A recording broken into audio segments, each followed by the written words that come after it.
আসসালামু আলাইকুম রহমতুল্লাহ বরকাত। সম্মানিত দর্শক এবং শ্রোতা, আপনাদের সবাইকে স্বাগতম জানাচ্ছি অনলাইন ভিত্তিক সংগঠন বাংলাদেশ মুজিব সেনা ঐক্য লীগের ইউটিউব চ্যানেল স্বদেশ অন্দরমহলে। প্রিয় দর্শক মণ্ডলী, কথা বলবো জুলাই জাদুঘরকে নিয়ে। আগে আমরা শুনতাম, দেখতাম বড় বড় ওলামা কেরাম, যাদেরকে কেরাম বলা হয়, ওলামা কেরামেরা বয়ান দিত মাহফিলের মাধ্যমে। মূর্তি হারাম, মূর্তি নিয়ে কথা হতো, ভাস্কর্য নিয়ে কথা হতো।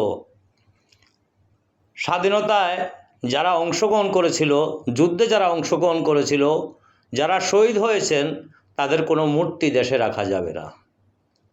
তারা তখন আন্দোলন সংগ্রাম করত, এগুলার বিপক্ষে কথা বলতো, হারাম হারাম হারাম, মূর্তি হারাম। কিন্তু দুঃখের বিষয়, এখন দেখছি জুলাই জাদুঘরে অনেকগুলা মূর্তি, সেখানে গিয়ে কিছু লোকেরা পূজা করছেন। পূজা, আরে রাম রাম রাম রাম, আরে রম খণ্ডালান্ডা, অরে বন্ড, ওরে বন্ড বন্ড, এইভাবে যায় পূজা করছে। তো সেই পূজারীদেরকে আমি এই মুহূর্তে ধিক্কার জানাচ্ছি।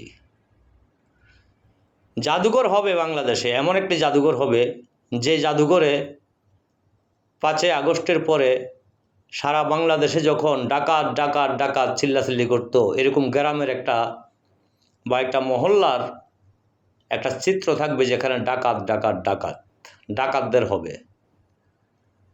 যারা জুলাই জঙ্গি, এই জুলাই জঙ্গিদের যেমন হাসনাত, সার্জিস, নাহিদ, তারপরে হচ্ছে ওই যে হান্নান মাসুদ, নাসিরউদ্দিন পাটোয়ারি, এইভাবে যারা আছে আর কি, তাদের একটা মূর্তি তৈরি করা হবে।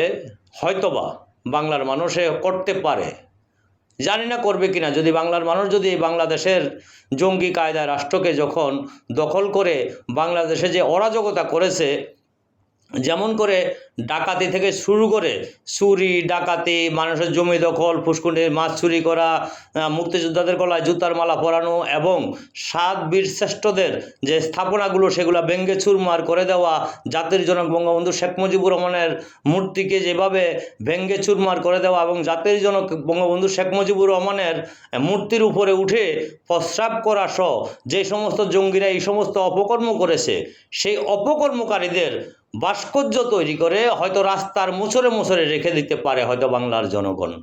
জানি না করবে কিনা, আমি মনে করি করবে। বাংলাদেশের জনগণ যদি এগুলো মনে থাকে যে শিক্ষকের গালে থাপ্পড় মেরেছে, একজন সচিবেরকে টানে হেসড়ে তার মন্ত্রণালয় সচিবালয় থেকে বের করে দেওয়া হয়েছে, একজন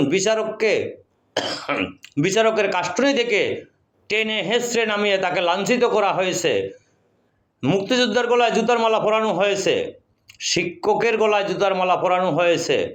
যদি এগুলা মনে থাকে বাংলাদেশের মানুষের, তাহলে আমার মনে হয় সেইভাবেই তারা সেই ভাস্কর্য তৈরি করে রাস্তার মোচরে মোচরে ফেলে রেখে হয়তোবা কোনো এক সময় আসবে, সেখানে 2-4 জন মানুষ রেখে দেবে যে মুতে যান মুতে যান মুতে যান, মুতলে 100 টাকা, মুতলে 200 টাকা, মুতে যান, তাদের শরীরের উপর হয়তোবা মুতাবে। সেই দিন আসবে ইনশাআল্লাহ বাংলাদেশে। আপনারা জুলাই জাদুঘর করেছেন, যে মুক্তিযুদ্ধের জাদুঘরের জমির পরিমাণ 1 একরের কম। বাংলাদেশের জাতীয় জাদুঘরের জমির পরিমাণ 6 একরের মতো, বা 6.5 একর। আর জুলাই জাদুঘরের জমির পরিমাণ প্রায় 14 একর, যেখানে আপনারা এমনটাই বুঝাচ্ছেন যে আপনার 71 মুক্তিযোদ্ধা এবং জাতীয় জাদুঘর তাদের চাইতো অনেক বড় জুলাই। ধারে জুলাই তো করেছেন আপনারা বাংলার মানুষের উপরে নির্যাতন নির্যাতন চালিয়ে, মব সৃষ্টি করে, জঙ্গি কায়দায় রাষ্ট্র দখল করে, পাকিস্তান থেকে IS এনে। তো এই সমস্ত কার্যক্রম বাংলার মানুষ একদিন জবাব দেবে। এবং আমরা এটাও দেখছি, যেখানে আপনারা যে পূর্ণাঙ্গ ব্যবসা শুরু করেছেন, সেখানে টিকিট 50 টাকার টিকিট, 50 টাকা নিয়ে 30 টাকার টিকিট দিয়েছেন। এগুলো আমরা দেখতেছি। আসলে এই ব্যবসা ছেড়ে দেন, নয়তোবা বাংলার জনগণ কোনো এক সময় এগুলার জবাব ইনশাল্লাহ দেবে। প্রিয় দর্শক, আপনারা অবশ্যই আপনাদের মতামত আমার এই ভিডিওর কমেন্টের নিচে জানাবেন। আর যদি আমার এই আলোচনা হয়তোবা সময় সাপেক্ষের জন্য পূর্ণাঙ্গ আলোচনা করা সম্ভব হচ্ছে না, কারণ আপনারা জানেন ইউটিউবে যখন নতুন ইউটিউব চালু হয় তখন বেশি ভিডিও দেওয়া যায় না, অনেক টাইম করা যায় না। তার কারণে আমি ছোট্ট ছোট্ট ভিডিও দিচ্ছি। যদি আপনাদের পূর্ণাঙ্গ সহযোগিতা পাই, কোনো এক সময় 15, 16, 17 মিনিটের হয়তোবা ভিডিও আপনারা পাবেন, আমি পূর্ণাঙ্গ আলোচনা করতে সক্ষম হব ইনশাল্লাহ, সেই আশা ব্যক্ত করছি।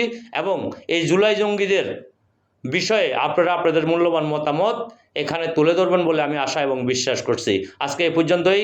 জয় বাংলা, জয় বঙ্গবন্ধু।